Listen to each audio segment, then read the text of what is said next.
Hello everyone, मैं राजेश भंडारी आप सबका स्वागत करता हूं अपने चैनल इलेक्ट्रिकल अड्डा में।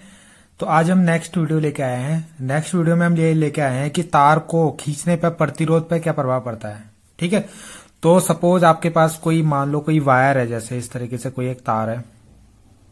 ठीक, आप इसको खींचते हो। खींचने का मतलब सपोज अगर इसकी मान लो लंबाई L है, ठीक है, और खींचने के बाद इसको आप मान लो डबल कर देते हो, यानी इसकी लंबाई डबल कर देते हो या ट्रिपल कर देते हो, यानी 3 गुना कर देते हो या 2 गुना कर देते हो, तो इससे उसके प्रतिरोध पे क्या प्रभाव पड़ेगा। ठीक है, तो उसके लिए हम फॉर्मूला निकालेंगे। ठीक है, और देखेंगे कि डबल करने पे क्या प्रभाव पड़ता है, ट्रिपल करने पे क्या प्रभाव पड़ता है।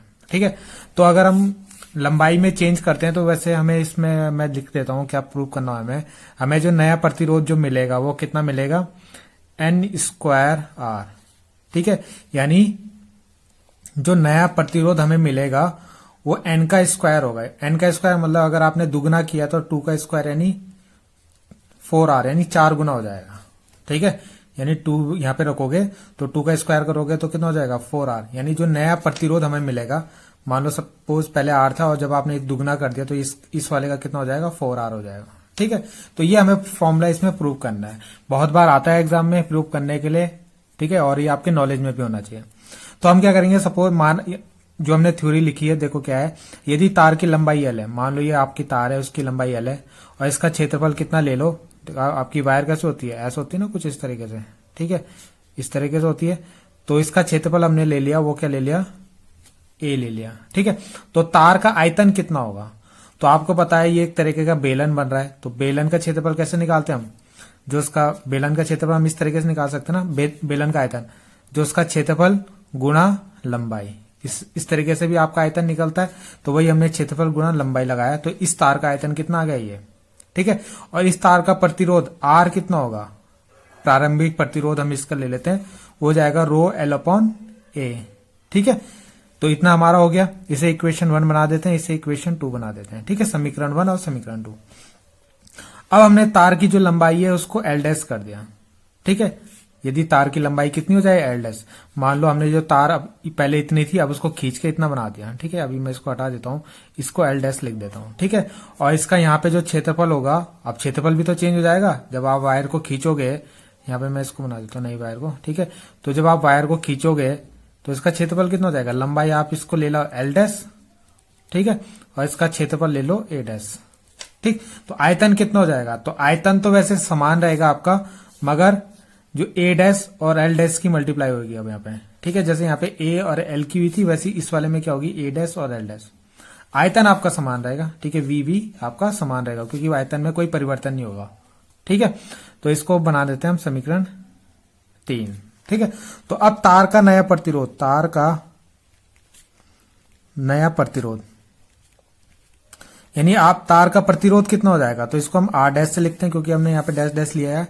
तो नया कितना हो जाएगा, लंबाई हमारी L' हो गया, क्षेत्रफल हमारा A' हो गया। इसको ले लेते हैं समीकरण 4। ठीक है, अब हम हमारा काम है समीकरण 1 से। ठीक है, और कौन सी समीकरण लेते हैं, समीकरण 2 से। ठीक है, समीकरण 1 और समीकरण 3 लेते हैं। ठीक है, तो यहां से हमारा क्या आएगा, समीकरण 1 व समीकरण 3 से। ये दोनों आयतन बराबर है तो इसको हम ऐसे लिख सकते हैं AL = A', L'। ठीक है, इसको बना देते हैं हम समीकरण 5। तो 1 ही हो गई, 2 ही होगी, 3 ही हो गई, 4 ही होगी, 5 ही हो गई। ठीक है, ये हमने आयतन इक्वल रखा, हमने रख दिया। अब हम यहां से क्या लेते हैं, समीकरण 2 और 4 को, यहां पे इन दोनों का क्या निकाल लेते हैं, अनुपात निकाल लेते हैं। तो समीकरण 2 तथा 4 से। ठीक है, तो अगर हम निकाल ले तो R' को ऊपर ले लेते हैं अपॉन R = कितना आ जाएगा, ρL' अपॉन में कितना आएगा, ρL/A। ठीक है, तो रो से रो कट जाएगा आपका। ठीक है, तो यहां पे आपका क्या बनेगा, ये आपका कुछ इस तरीके से बनेगा। L' लिख लेते हैं ऊपर, उसके नीचे लिख लेते हैं A को। ठीक है, इनटू ये A ऊपर चला जाएगा और नीचे कितना आ जाएगा A'। ठीक, इसे बना देते हैं हम समीकरण 6। ठीक, अब आप देखो जो आपका यहां पे हम क्या करते हैं, इनकी वैल्यू रखते हैं जिससे हमें आर डैश ये निकल जाएगा। हमें लाना क्या है, R dash equal to N square are.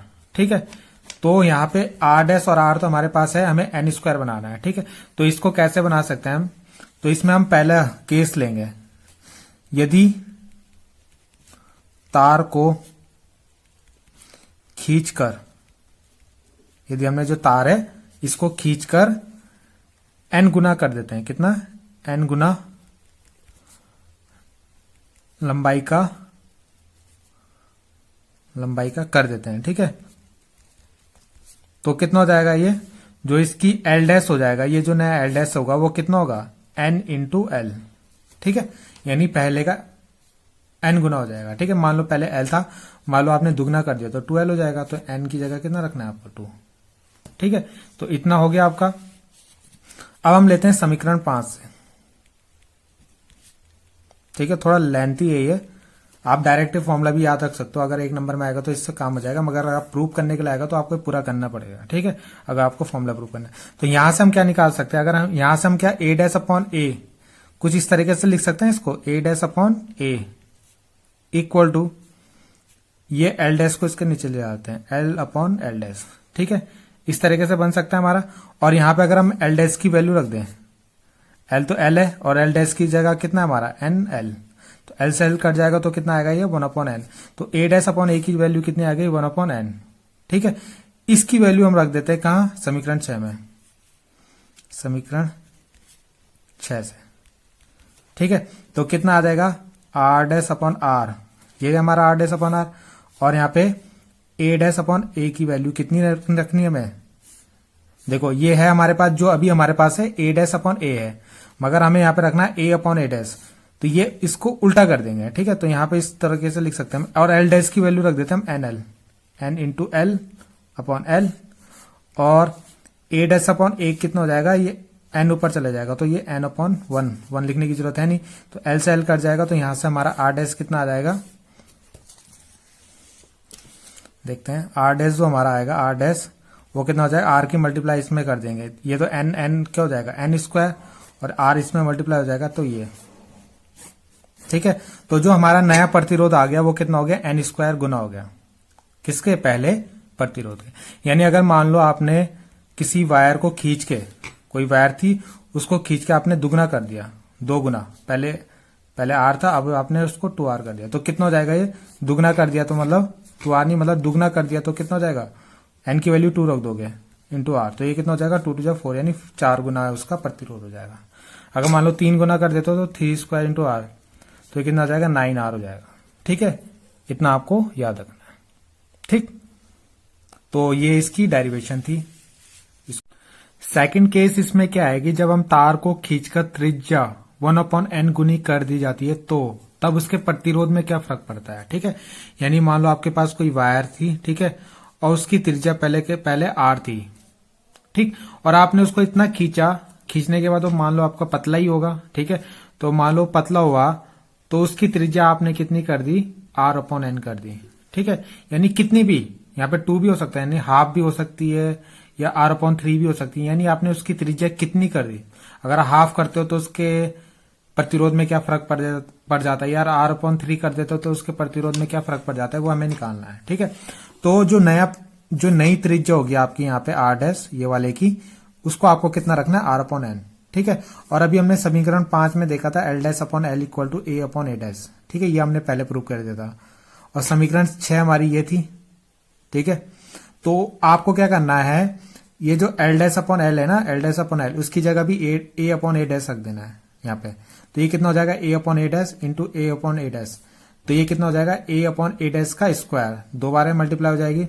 और आपको इसका क्षेत्रफल, ये जो ए है, ठीक है, इसका क्षेत्रफल कितना होता है, पाई आर स्क्वायर, ये आपको पता ही है, तो पाई आर स्क्वायर, और नीचे वाले का पाई आर डैश का स्क्वायर। ठीक है, क्योंकि ये डैश है तो यहाँ पे डैश आ जाएगा क्षेत्रफल में, तो ये उसका स्क्वायर। ठीक है, तो पाई से पाई कट जाएगा, और आर स्क्वायर ये कितना हो जाएंगे, स्क्वायर की पावर 4 हो जाएगा। ठीक है, और आर डैश कितना रखना है आपको, आर अपॉन एन, तो आर अपॉन एन रख दिया, आर से आर कट गया, एन की पावर 4 आ जाएगा। ठीक है, तो जो ये हमारा नया प्रतिरोध आएगा यहाँ पे आर डैश, वो कितना आ जाएगा, आर की मल्टीप्लाई इसमें 4 में हो जाएगी, तो एन की पावर 4 इंटू आर। ठीक है, तो इसका मतलब क्या है, अगर मान लो आपने तार को इतना खींचा कि ये जो सा नया प्रतिरोध है वो कितना हो जाएगा, हाफ हो जाए, ठीक है, एन की वैल्यू 2 हो जाए।